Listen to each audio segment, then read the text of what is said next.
Bismillahirrahmanirrahim. Assalamualaikum warahmatullahi ta'ala wabarakatuh. Okey, untuk pelajaran sirah pada hari ini, kita sambung video sirah yang sebelumnya. Tajuk dia Perang Uhud bahagian 2. Okey, hari itu bahagian 1. Perang Uhud ni agak panjang, jadi Ustazah terpaksa buat 2 bahagian lah. Okey, kalau dalam kafal sirah ini, Perang Uhud ni tajuk dia dalam tahun 4 bersama Mu'allimah Khairunisa. Okey, jom tengok. Okey, kita bersambung. Musyrikin mengambil peluang membuat serangan balas. Pada bahagian 1 kita tak tahu tentera mana yang menang. Pada bahagian 1 pun kita masih lagi sama-sama.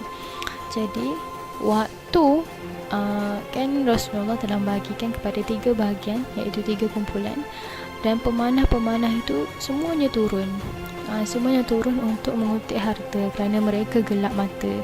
Jadi pada waktu tentera Muslim ni dah turun daripada lembah Uhud tu, daripada bukit Uhud tu, maksudnya kosong kat situ, tak ada orang jaga kan, yang kumpulan memanah tu. Jadi tentera musyrikin ni ambil peluang, dia buat serangan balas. Khalid bin Al-Walid, siapa Khalid bin Al-Walid? Dia ketua sayap kanan kafir Quraisy pada waktu tu, Khalid bin Al-Walid. Okey, tak jadual, dia melakukan serangan hendak dari arah belakang. Okay, waktu tu keadaan sangat huru-hara ya. Memang kalau kita perang ni memang keadaan huru-hara sangat-sangat. Okey, kita tak tahu siapa-siapa. Kita arahan pun agak sukar untuk diterima kan. Sebab tu Rasulullah kata jangan turun. Okey. Daripada bukit tu. Tapi dia orang gelap mata, tengok harta, maka dia orang turun. Tentera Muslim ni lah. Kemudian Khalid bin Al-Walid melakukan serangan daripada belakang. Dan juga ada khabar anginnya waktu tengah berperang, tengah macam kelam kabut ni, ada khabar angin bahawa mengatakan Rasulullah SAW telah terbunuh. Maka pada waktu tu tentera-tentera Islam pun menjadi hucar-kacir. Baik, pada peperangan Uhud juga Rasulullah SAW telah pun tercedera. Cedera. Macam mana kejadian tercedera dia tu? Ubay bin Khalaf, tentera musyrikin, seorang lelaki tentera musyrikin bernama Ubay bin Khalaf, dia telah menghampiri Rasulullah SAW untuk membunuh baginda. Niat dia nak bunuh baginda, tetapi Rasulullah SAW dia perasan benda tu. Maka dia ambil sebatang tombak dan terus merejam ke leher Ubay. Lalu Ubay tu pun meninggal dunia. Okey, rejam tu macam mana? Bayangkan ambil tombak kan, yang panjang, tombak tu macam bata penyapu tu lah kan, dan kamu letak macam benda yang tajam dekat depan tu. Okey, lepas tu kamu baling. Okey, maka waktu tu Rasulullah SAW dia baling, dia rejam, dan kena dekat leher Ubay. Dan ini fakta, Ubay adalah satu-satunya orang yang dibunuh oleh Rasulullah SAW. Rasulullah juga mengalami luka di beberapa bahagian. Okey, mari kita tengok. Ingat ya, bahagian-bahagian dia ada 3 Ustazah buat dekat sini. Okey, supaya senang kamu nak ingat. Okey, Rasulullah tercedera di bahagian muka, yang kedua bibir dan juga lutut, dan yang terakhir di bahagian pipi ketika terjatuh ke dalam perangkap yang dibuat oleh kaum musyrikin Quraisy. Okey.